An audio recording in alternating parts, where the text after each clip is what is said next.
నాకు ఈ వైట్ శారీని సింపుల్గా డిజైన్ చేయమని ఆర్డర్ ఇచ్చారు. సో నేను ఇలా సింపుల్గా ఈజీ వేలో శారీ అంతా కూడా డిజైన్ చేశాను. చూడండి, శారీ అంతా ఈ విధంగా డిజైన్ వచ్చింది. చాలా బ్యూటిఫుల్గా కనిపిస్తుంది కదా.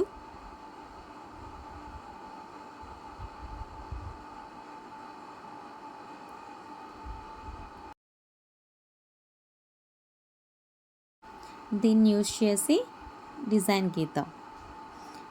ఫస్ట్ దీన్ని స్మాల్ సర్కిల్ నుంచి బిగ్ సర్కిల్ వరకు అవుట్లైన్ అంతా గీసుకోవాలి.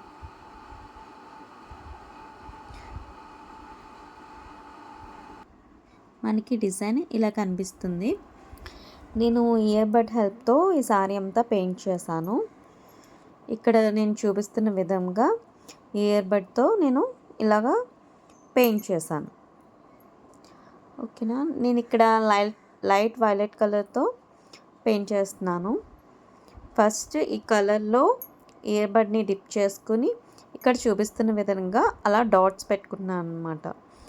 ఇలాగే ప్రతి సర్కిల్లో ఈ డాట్స్ పెట్టుకొని ఫిల్అప్ చేయాలి.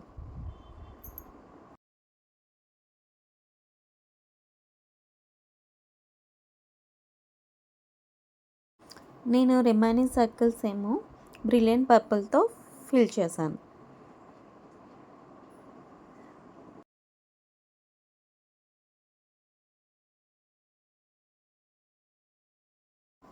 చూసారా, ఇలాగా ఇయర్ బడ్ హెల్ప్తో ఇలా డాట్స్ పెట్టుకుంటూ ప్రతి సర్కిల్ని ఫిల్ చేసుకోవాలి.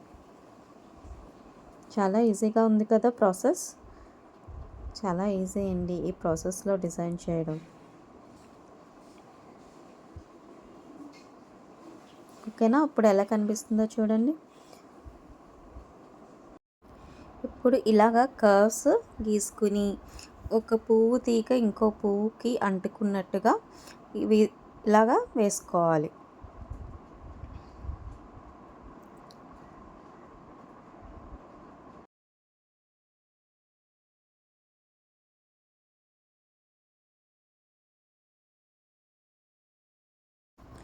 ఇక్కడ నేను 1 నెంబర్ బ్రష్ యూస్ చేస్తున్నాను. మనం లీవ్స్ డ్రా చేయడానికి, ఈ స్మాల్ లీవ్స్ డ్రా చేయడానికి ఫస్ట్ బ్రష్ టిప్ని గ్రీన్ కలర్లో డిప్ చేసుకొని టిప్ని లైట్గా ప్రెస్ చేసి లాగాలన్నమాట. మనకి ఇలాగా స్మాల్ గ్రీన్ లీవ్స్ మొత్తం అన్ని తీగలకి ఇలా కనిపిస్తుంది. నెక్స్ట్ నేను ఇంకా లుక్ కోసం ఇలాగా ఫ్లవర్స్ చుట్టూ కర్వ్స్ గీస్తున్నాను. అది చక్రంలా కనిపించేలాగా కర్వ్స్ గీస్తున్నాను.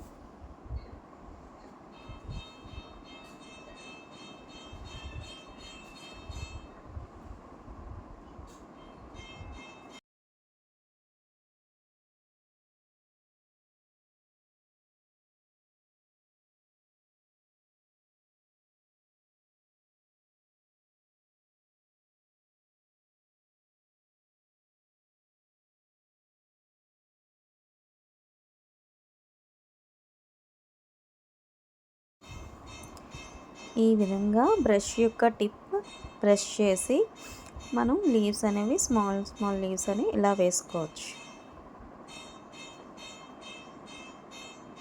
ఓకేనా.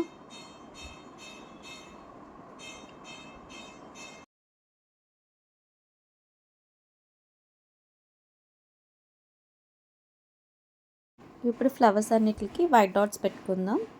ఫైనల్ అవుట్పుట్ ఇదిగోండి, ఇలా వచ్చింది. ఫైనల్ అవుట్పుట్ శారీ మొత్తం ఇలా వచ్చిందనమాట design. Thank you for watching.